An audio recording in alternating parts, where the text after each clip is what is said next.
Sende mi dursun, bende mi dursun? Dursun abi. Biri gelince veririm. Senin işlerin varsa bende dursun, ben buralardayım. Yok, burada duracağım sabit. Tamam. Dur abi, dur. Çıkart. Başlamadan 1 dakika önce haber ver.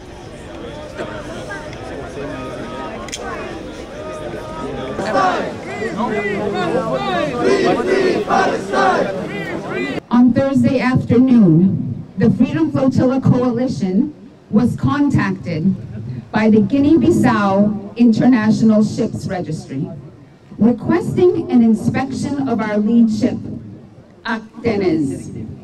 This was a highly unusual request, as our ships had already passed all required inspections.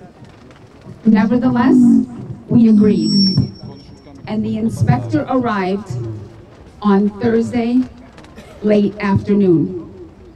On Friday afternoon, before the inspection was even completed, the Guinea-Bissau International Ships Registry, in a blatantly political move, informed the Freedom Flotilla Coalition that it had withdrawn the Guinea-Bissau flag from 2 of our ships, one of which is our cargo ship, already loaded with over 5,000 tons of life-saving aid for the Palestinians of Gaza.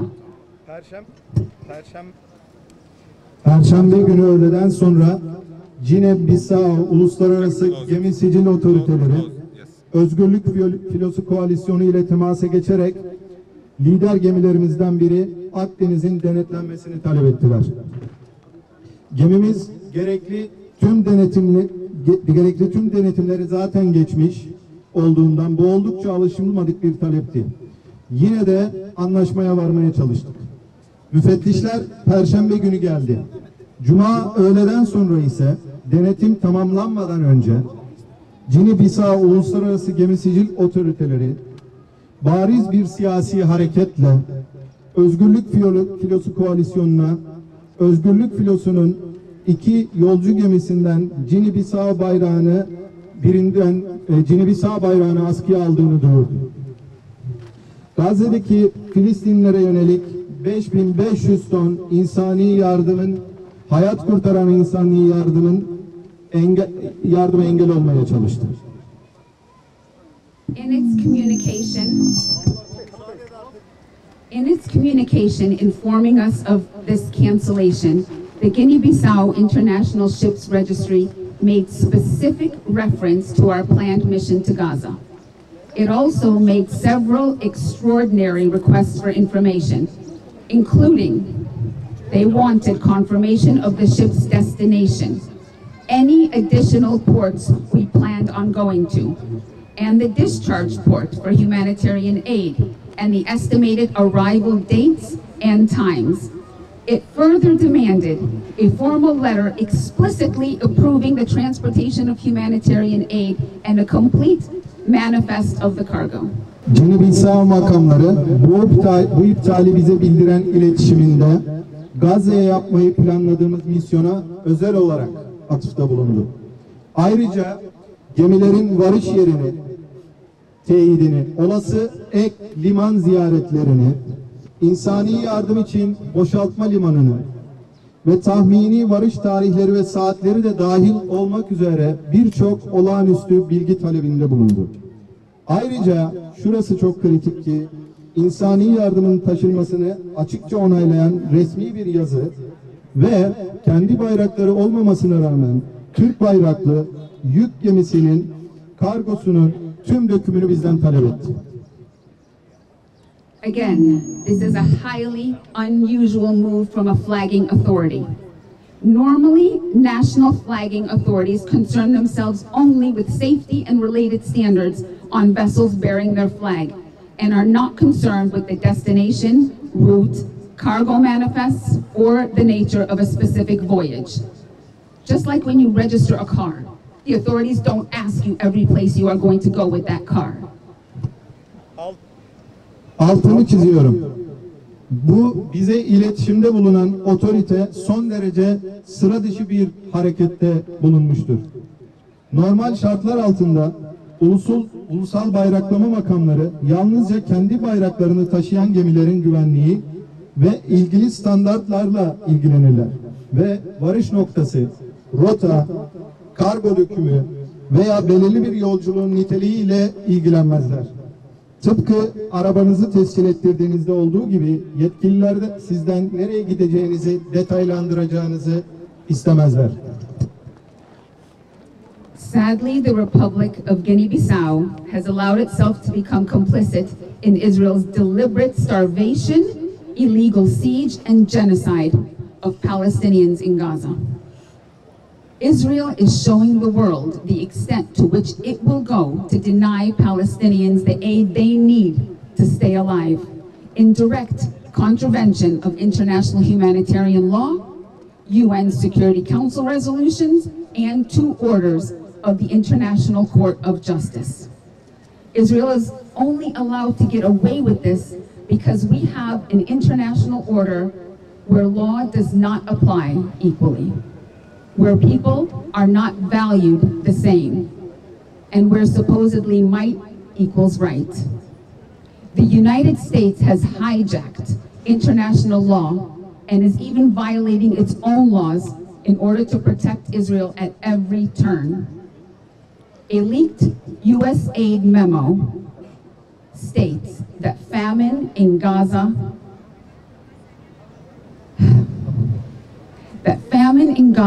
is inevitable, and that changes in policy could reduce but not stop widespread civilian deaths.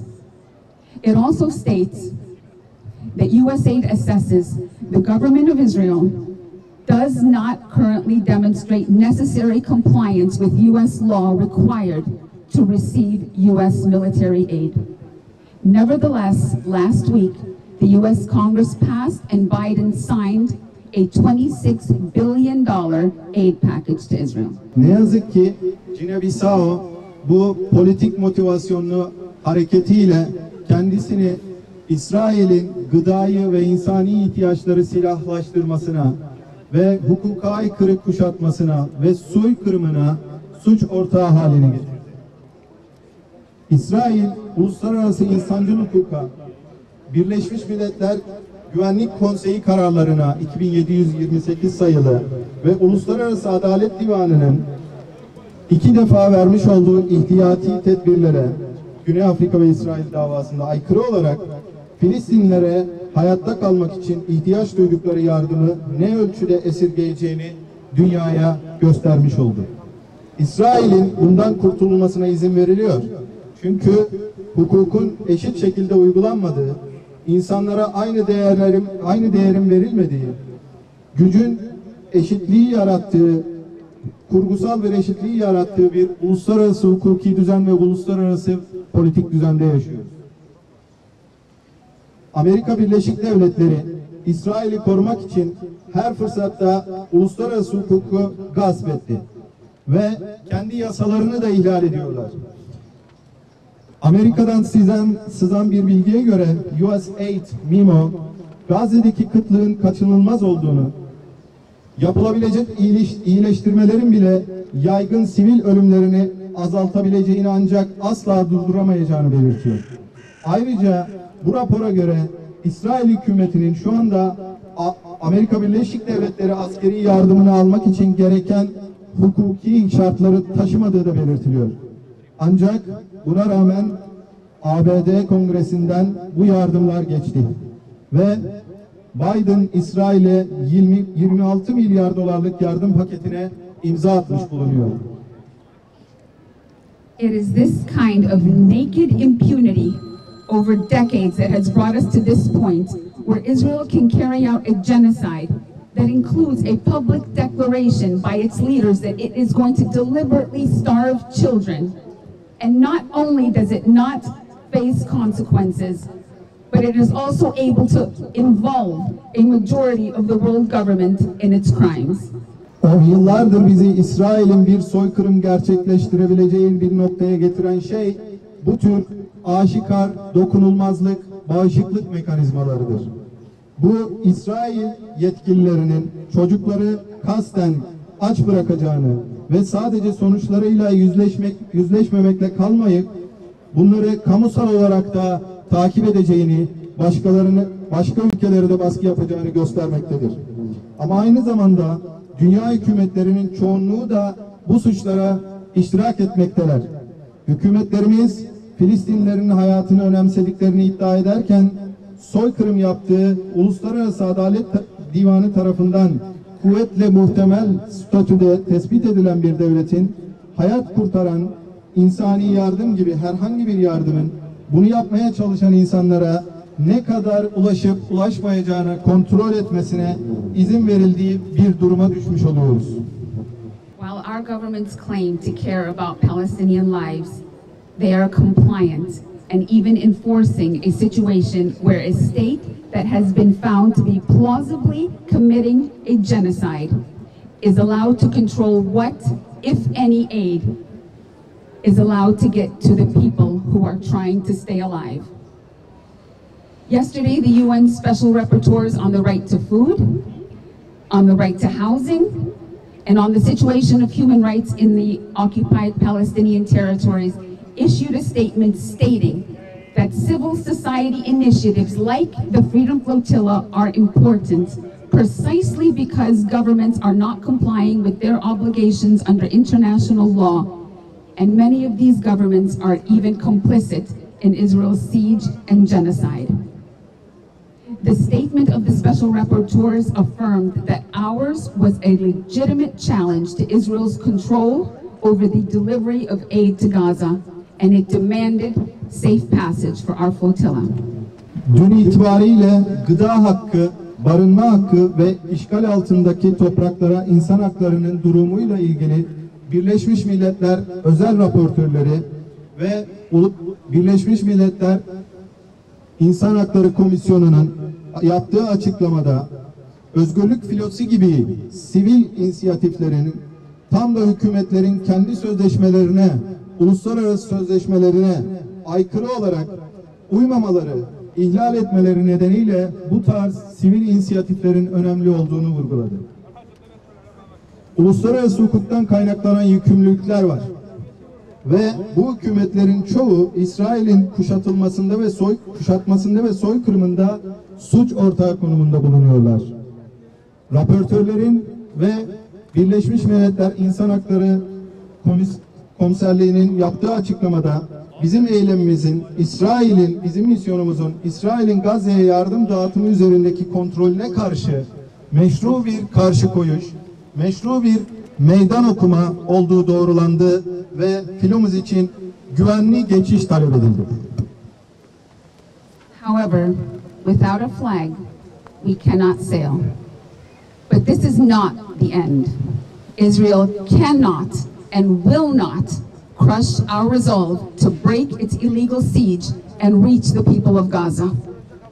The people of Gaza and of all of Palestine remain steadfast under the most horrific, unimaginable conditions. We take strength from their incredible, even inexplicable ability to maintain their humanity, dignity, and hope when this world has given them no reason to do so. It is our responsibility, each and every one of us, to keep that hope alive. Flag the flotilla! Flag the flotilla! Flag the flotilla! Flag the flotilla! Flag the flotilla! Flag the flotilla! Flag the flotilla! Flag the flotilla! Ancak bayrak olmadan denize açılamayız. Ancak bu bir de son değil, bunu bilmeliyiz. İsrail yasa dışı kuşatmayı kırma ve Gazze halkına kuşatma, yardım ulaştırmaya olan kararlılığımızı ezemez ve bunu kıramayacaktır. Gazze halkı ve tüm Filistin halkı en korkunç, akıl almaz koşullar altında dimdik ayakta duruyor.